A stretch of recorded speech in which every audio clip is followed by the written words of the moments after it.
Hello, আসসালামু আলাইকুম to all my dear lovely learners and students. আজকে আমরা একটা গ্রামারের খুব ইম্পর্টেন্ট একটা টপিক নিয়ে কথা বলবো। হ্যাঁ, এটা হচ্ছে বিভিন্ন চাকরি পরীক্ষায় এবং কি বলা যায় কম্পিটিটিভ যে পরীক্ষাগুলো হয় ওইখানে কিন্তু আসে এটা। ঠিক আছে, একটু আনকমন লাগবে বাট খুবই মজার। আমরা দেখি এটা। হ্যাঁ, আজকে আমরা যে টপিকটা নিয়ে কথা বলবো এটা হচ্ছে inversion. Very most important topic অথবা one of the most important topics in English.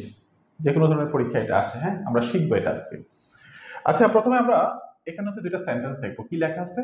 We have never visited the place. অর্থাৎ আমরা কখনোই এই প্লেসটা হচ্ছে কি করি নাই, পরিদর্শন করি নাই অথবা যাই নাই। এখানে সেন্টেন্সে যদি আমরা স্ট্রাকচারটা দেখি, যেমন উই হচ্ছে সাবজেক্ট, তারপরে অ্যাজ ইউজুয়াল হচ্ছে হ্যাভ অক্সিলারি ভার্ব বা হচ্ছে হেল্পিং ভার্ব, নেভার হচ্ছে অ্যাডভার্ব, তাই না? নেভারটা হচ্ছে অ্যাডভার্ব, তারপর এটা হচ্ছে ভার্ব, তাই না? Main verb. বাকিটা হচ্ছে আদার ওয়ার্ডস বা হচ্ছে কি বলা যাচ্ছে, কি বলা যায়, এক্সটেনশন। তাহলে we have never visited the place, আমরা ওই প্লেসটা কখনোই কি করি নাই, পরিদর্শন করি নাই। আচ্ছা, পরবর্তী সেন্টেন্সটা একটু দেখেন প্লিজ। কি লেখা আছে এখানে? Never have we visited the place. কখনোই আমরা এই প্লেসটা হচ্ছে পরিদর্শন করি নাই।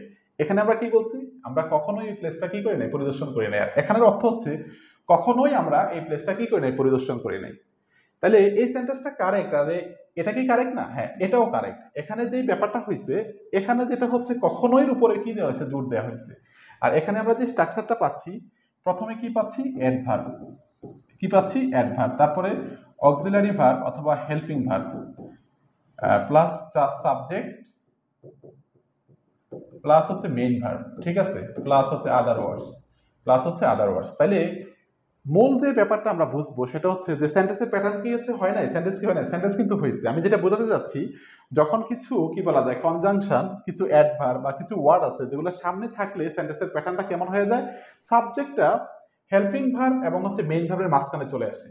আবার বলতেছি, কিছু অ্যাডভার্ব রয়েছে, কিছু কনজাংশন রয়েছে এবং কিছু ওয়ার্ড আছে যেগুলো শুরুতে চলে আসলে, যেমন কিছু অ্যাডভার্বের কথা যদি আমরা বলি, যেমন নো সোনার হ্যাড, তারপরে hardly, rarely, scarcely, never, seldom, এই কথাগুলো যদি শুরুতে থাকে, তখন যে ব্যাপারটা হবে, সাবজেক্টটা হচ্ছে হেল্পিং ভার্ব এবং হচ্ছে মেইন ভার্বের কিসে চলে আসবে, মাঝখানে হচ্ছে চলে আসবে। তাহলে never have we visited the place, এটাই হচ্ছে ইনভার্সন। বোঝা গেল? এটাই কি? এটাই হচ্ছে ইনভার্সন।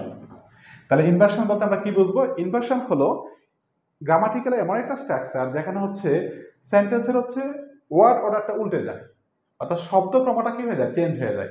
তাই বলে এমন যদি হয় যে না, এখানে হ্যাভ আছে পরে উই ভিজিটেড বা কোশ্চেন মার্ক নাই, মনে হচ্ছে সেন্টেন্সটা ভুল আছে, না ভাই, এটা ভুল না, এটাই হচ্ছে ইনভার্সন। ক্লিয়ার? এখানে হচ্ছে জোর দেওয়া হচ্ছে। ক্লিয়ার? কিছু ভার্ব, কিছু কি অ্যাডভার্ব রয়েছে, কনজাংশন রয়েছে বা কিছু ওয়ার্ড শুরুতে থাকলে সাবজেক্টটা কি হবে, হেল্পিং ভার্ব এবং হচ্ছে মেইন ভার্বের মাঝখানে চলে যাবে। ক্লিয়ার? তাহলে আমরা আবারও জানবো ইনভার্সন কি। ইনভার্সন হচ্ছে ইংরেজি গ্রামাটিক্যাল একটা স্ট্রাকচার যেখানে হচ্ছে সেন্টেন্সের কি হয়, ওয়ার্ড অর্ডার বা শব্দক্রমগুলো চেঞ্জ হয়ে যায় বা হচ্ছে উল্টায় যায়। ক্লিয়ার?